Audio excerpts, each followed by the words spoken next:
आऊज़ुबिल्लाहिमिनश्शैतानिर्रजीम बिस्मिल्लाहिर्रहमानिर्रहीम अस्सलामु अलैकुम वरहमतुल्लाहि वबरकातुहू। मोहतरम सामीन, कैसे हैं आप सब? उम्मीद करते हैं कि आप सब अल्लाह ताला के फज़ल व करम से ठीक ठाक और खुश होंगे।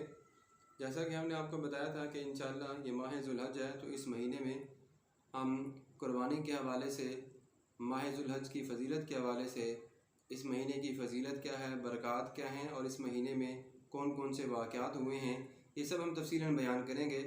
पिछली वीडियो में हमने बात की थी कि हज़रत इब्राहीम अलैहिस्सलाम और हज़रत इस्माईल अलैहिस्सलाम का वाक़या वो हमने मुकम्मल तफसील के साथ बयान किया है। आज की वीडियो में हम बात करेंगे कि नबी करीम सल्लल्लाहु अलैहि वसल्लम की कुर्बानी।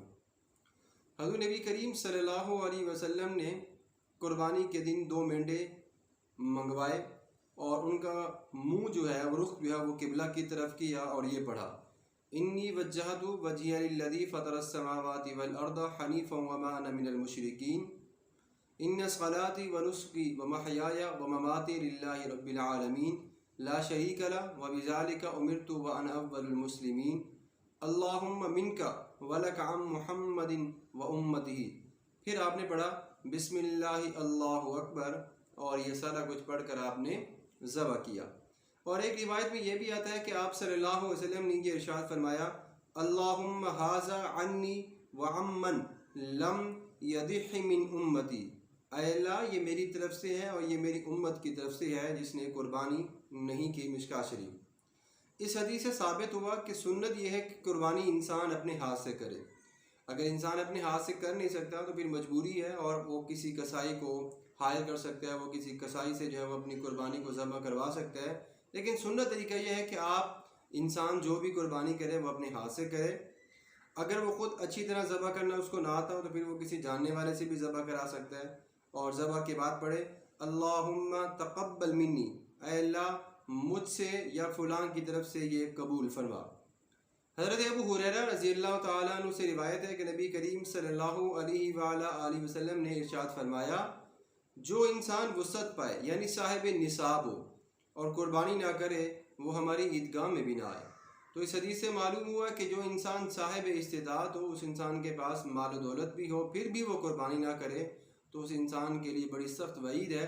इसलिए जो इंसान साहिब निसाब हो और जिस इंसान के पास माली दौलत भी ठीक हो, वसाइल बिल्कुल ठीक ठाक हो, तो उस इंसान को चाहिए कि वो कुर्बानी करे। अब कुर्बानी के वाजिब होने की कुछ शराइत वो भी हम आपको इसी वीडियो में बताते चलते हैं।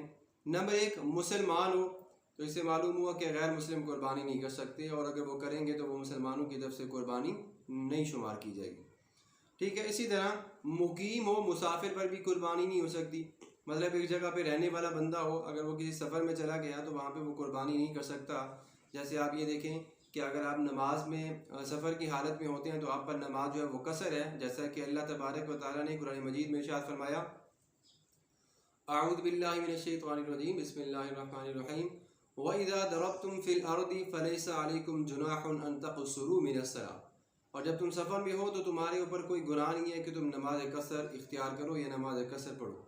अब देखिए, एक इंसान मुसाफिर है और वो किसी भी जगह पे वो सफ़र करने के लिए चला गया, यहाँ से उसने किसी वहाँ पे स्टे किया, रुकना है वहाँ पे, तो अगर उस इंसान के पास माली वसाइल हैं, वो साहिब निसाब है और अगर वो वहाँ पे कुर्बानी कर सकता है और पीछे उसके अखराजात भी मुकम्मल ठीक तरीके से चल रहे हों, तो फिर उस इंसान को कोई हर्ज नहीं है, वो इंसान कुर्बानी कर सकता है। लेकिन अगर वो मुसाफिर है तो उस इंसान के लिए ये रुख्सत है, ये छूट है कि वो कुर्बानी ना करे। इसी तरह मालदार होना चाहिए, तीसरी शर्त ये, मतलब साहिब निसाब हो। ज़ाहिर है एक इंसान जो फ़कीर हो, जो मांगने वाला हो, या जो इंसान ऐसा हो कि जिसका गुज़र बसर भी ठीक तरीके से नहीं हो रहा हो, तो उस इंसान पर कुर्बानी नहीं होगी। ठीक है। गरीब आदमी पर कुर्बानी वाजिब नहीं है, लेकिन अगर वो दे दे तो सवाब ज़्यादा मिलेगा और ये इसमें फजीलत भी ज़्यादा आती है। आज़ाद हो, ग़ुलाम पर कुर्बानी नहीं है, क्योंकि ग़ुलाम ने वो अपने आका का मातहत होता है, उसकी मर्ज़ी के ताबे होता है, वो जो भी आका उसको कहेगा वो उसने वही काम करना होता है। क्योंकि ग़ुलाम जो है वो मालिक का जो माल होता है, मालिक का, उसका मालिक वो नहीं होता, इसलिए जो कुछ भी होता है वो मालिक का ही होता है, इसलिए ग़ुलाम ग़ुलाम ही होता है, उस पर कुर्बानी नहीं है। मर्द हो या औरत, लेकिन साहिब निसाब वो दोनों कुर्बानी कर सकते हैं। हर बंदा, शोहर अपनी तरफ से भी कर सकता है, बीवी अपनी तरफ से भी कर सकती है। अगर दोनों एक साथ करें तो भी ठीक है। अगर घर वाले सारे मिलकर एक कुर्बानी करना चाहते हैं, बड़ी कुर्बानी, तो भी ठीक है। जैसे आप ऊँट में हिस्सा ले लेते हैं या गाय भैंस में हिस्सा ले लेते हैं। लेकिन जो बकरा होगा या बकरी होगी या छोटी जो चीज़ें हैं जैसे भेड़ वगैरह होगी, तो इसमें सिर्फ एक बंदा ही कुर्बानी करेगा, इसमें हिस्सा नहीं होगा। लेकिन अगर ऊँट है या गाय भैंस है, वो बड़ी चीज़ होगी, तो उसमें आप हिस्सा कर सकती हैं। 3 भी कर सकती हैं आप, 7 तक हिस्से कर सकती हैं। लेकिन अगर आप अकेले के लेकर कुर्बानी कर सकते हैं तो वो तो और अफजल हो जाएगी कि एक इंसान इस कदर ज़्यादा माल अल्लाह तबारक व तआला की बारगाह में खर्च करता है। तो कोशिश करनी चाहिए कि इंसान को जितनी उसकी हैसियत है, जो वो साहिब निसाब है, वो अपनी हैसियत के मुताबिक अल्लाह तबारक व तआला की बारगाह में कुर्बानी करे। मुहतरम सामीन, आज की वीडियो का हम यहीं पे अख्ताम करते हैं। नेक्स्ट वीडियो में हम बात करेंगे इंशाल्लाह कि कौन से ऐसे जानवर हैं कि जिनकी कुर्बानी जायज़ नहीं है। अगर आपको हमारी ये वीडियो अच्छी लगती है तो इसको ज़रूर देखिएगा, चैनल को ज़रूर सब्सक्राइब कीजिएगा। अल्लाह हाफ़िज़।